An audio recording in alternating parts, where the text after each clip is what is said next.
What do you do for relaxation? You said you study karate. If you can relax doing this, I don't know.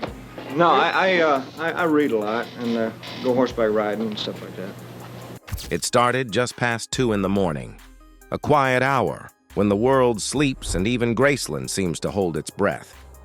But on this night, the silence was broken by the low hum of floodlights and the sound of heavy boots on gravel. For the first time in nearly 50 years, the ground near Elvis Presley's tomb was being disturbed. Workers had been sent to repair structural cracks in the meditation garden. Routine maintenance, at least that's what the statement said.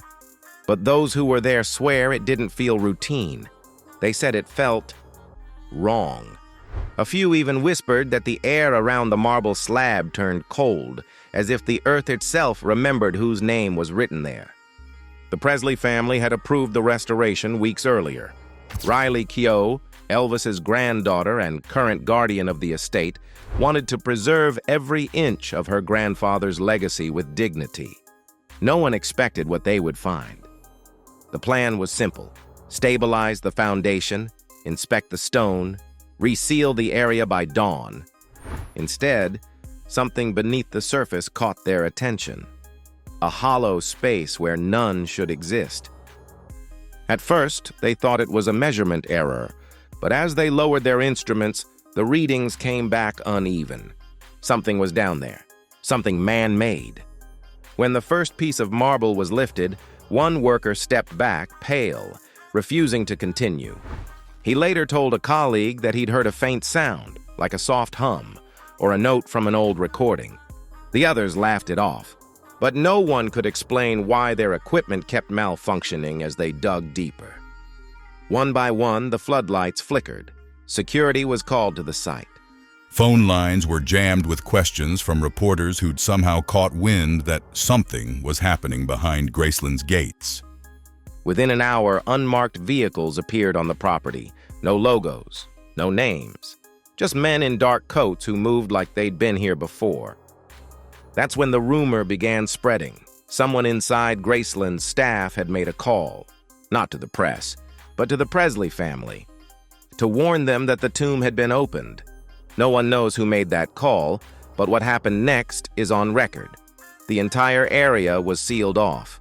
Every worker was escorted out, and an internal statement was sent to the family that used one chilling phrase: unexpected discovery.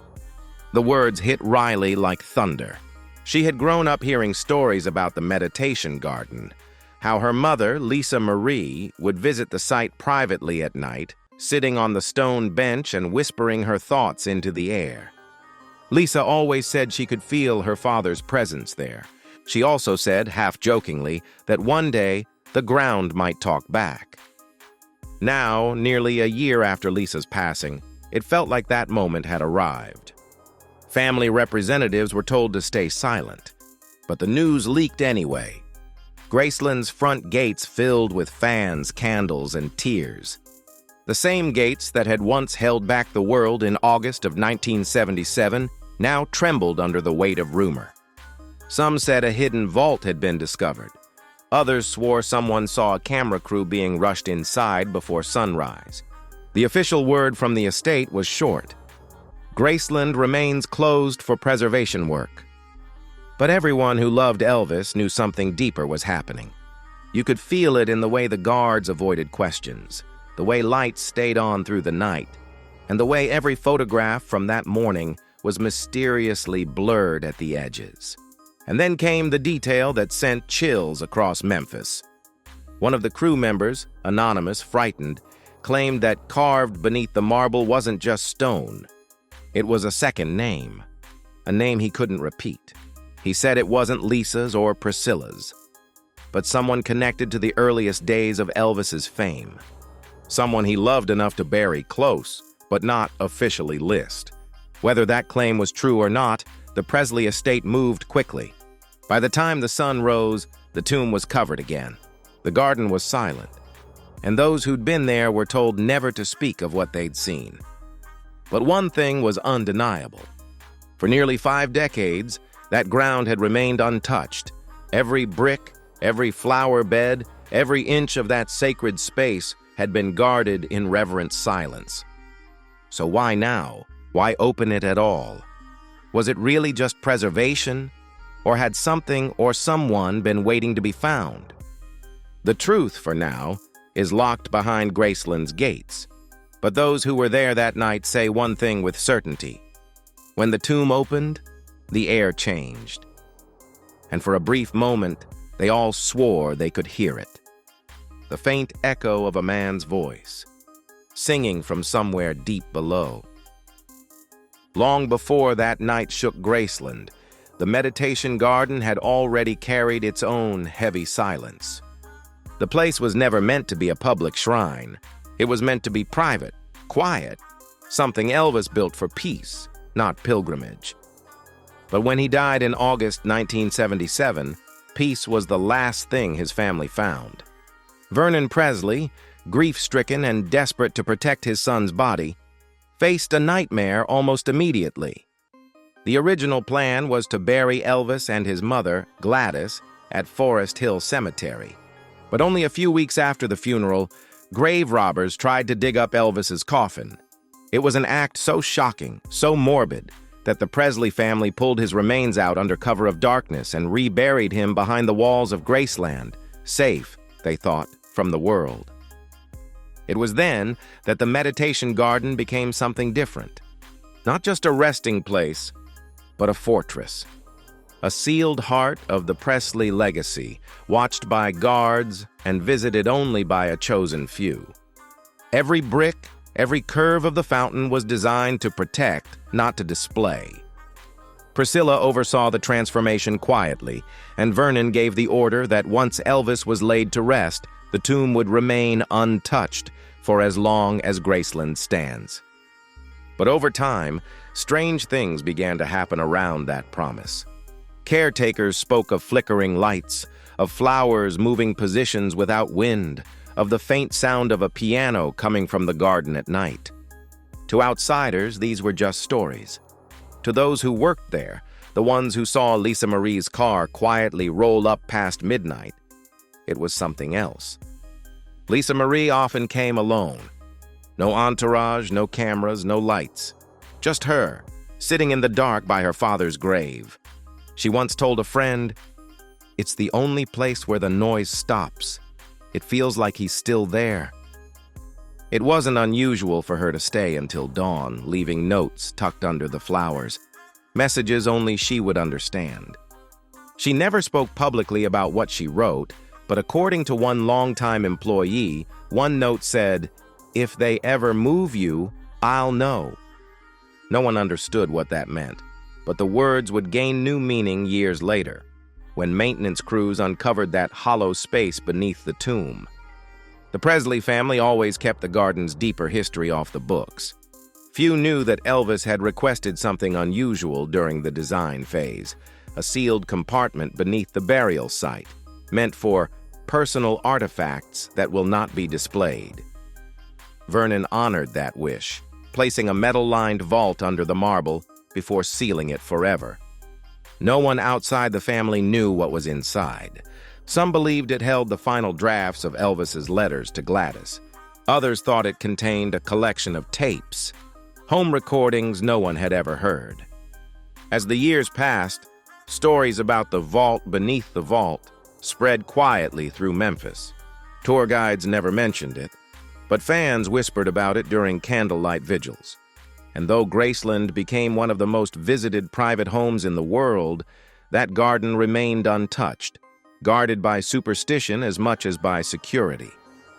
Riley Keough grew up hearing those stories. She'd walk past the garden with her mother, never stepping too close. Lisa would look toward the tomb and say, "Some doors you just don't open, baby. Some things are meant to stay buried." Those words would echo years later when Riley signed the paperwork authorizing restoration work around that same area. When the tomb was opened that night, she couldn't shake the thought that she'd gone against her mother's warning. But it wasn't just emotion driving her decision, it was necessity. After decades of exposure to moisture, cracks had begun forming beneath the marble. If left unattended, it could have caused irreversible damage to the resting place. At least, that's what the engineers told her. Still, when the phrase "unexpected discovery" appeared in the report, she froze. It felt like the beginning of something her mother had feared all along. The hollow space, the metallic readings, the sealed box, these weren't accidents. They were intentional, built into Graceland's foundations by the man himself. Some say Vernon left a letter describing it, though it was never made public. Others believe the blueprints were destroyed after his death.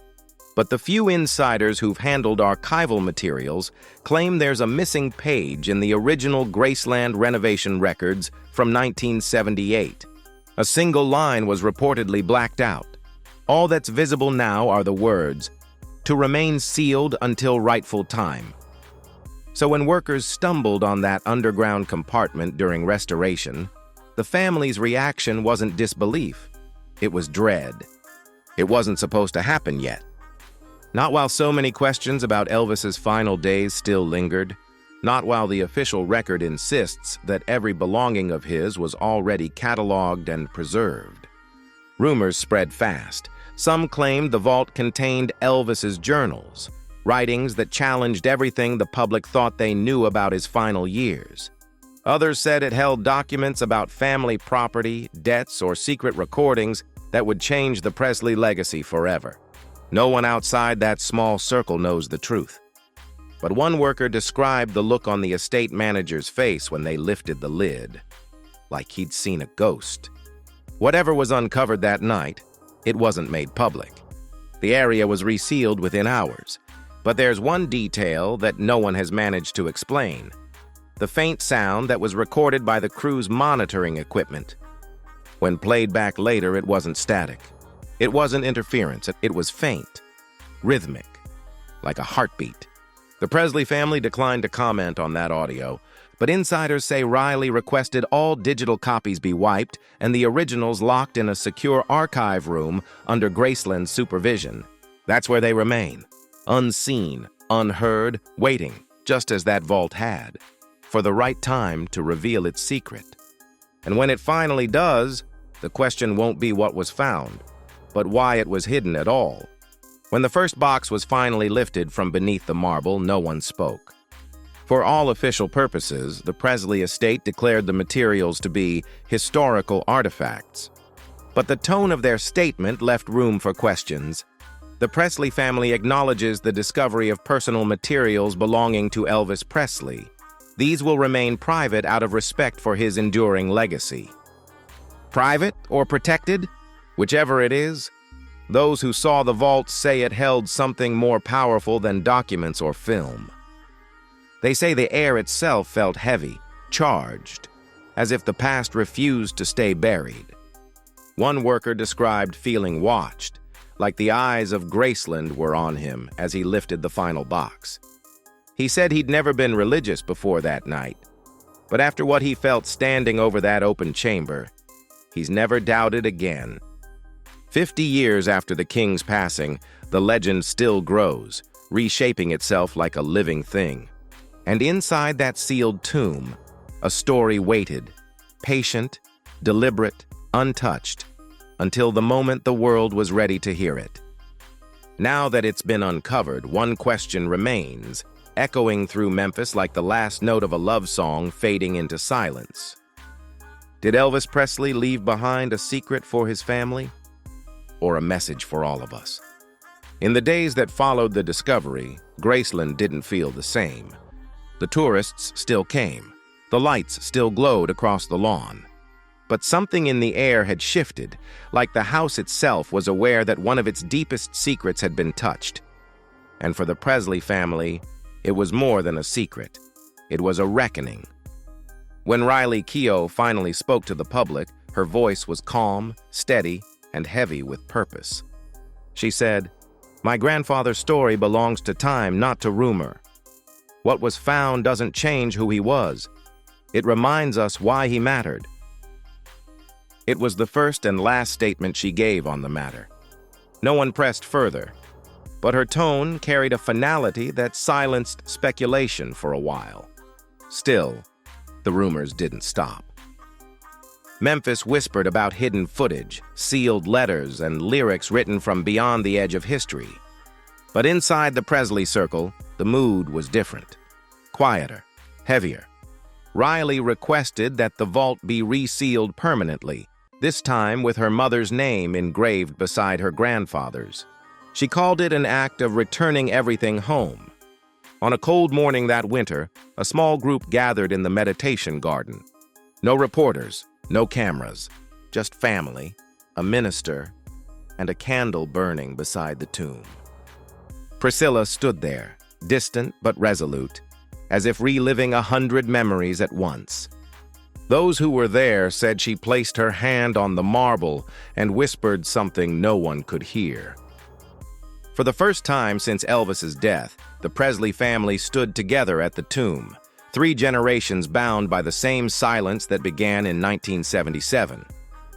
It wasn't about scandal anymore. It wasn't even about mystery. It was about closure. Because whatever had been hidden under that stone, whatever message, confession, or echo of the past, had done its job. It reminded them that Elvis wasn't just an icon to the world. He was flesh and blood to them. That evening, Graceland staff reported something unusual. As the final candle burned down, a faint hum filled the garden. Soft, melodic, like a voice singing a single note. It lasted less than 10 seconds, and no one could trace where it came from.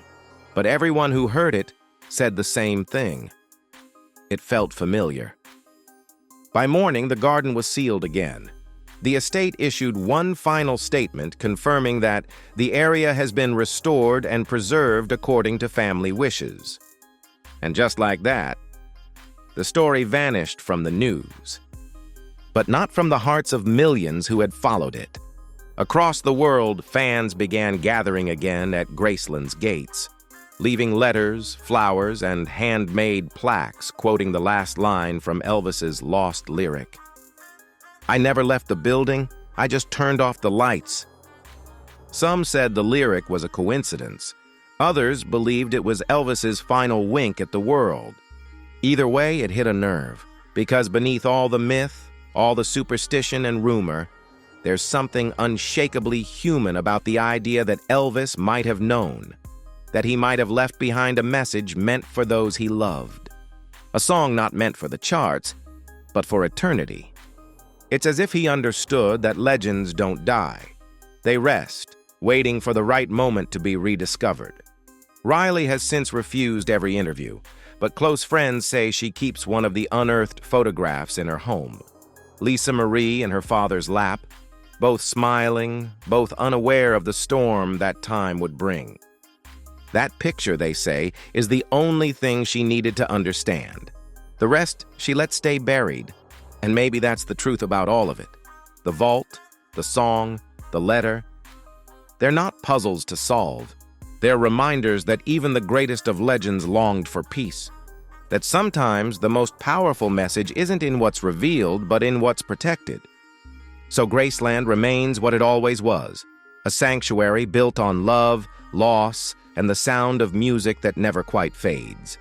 Visitors still walk the paths. They still leave their prayers and their tears. But deep down, everyone feels it, that the king's story isn't over. It's just resting. Because every night, when the garden grows still and the wind brushes through the trees, those who stand long enough say they can still hear it. That soft, haunting voice, whispering from somewhere beyond the stone, singing the same words he left behind. Don't grieve too long, baby. I'm home. If this story moved you, don't stop here. Elvis's legacy is far from finished, and what's still hidden inside Graceland may change everything we thought we knew. Subscribe now and join us as we uncover the next chapter of the King's untold truth, one secret at a time.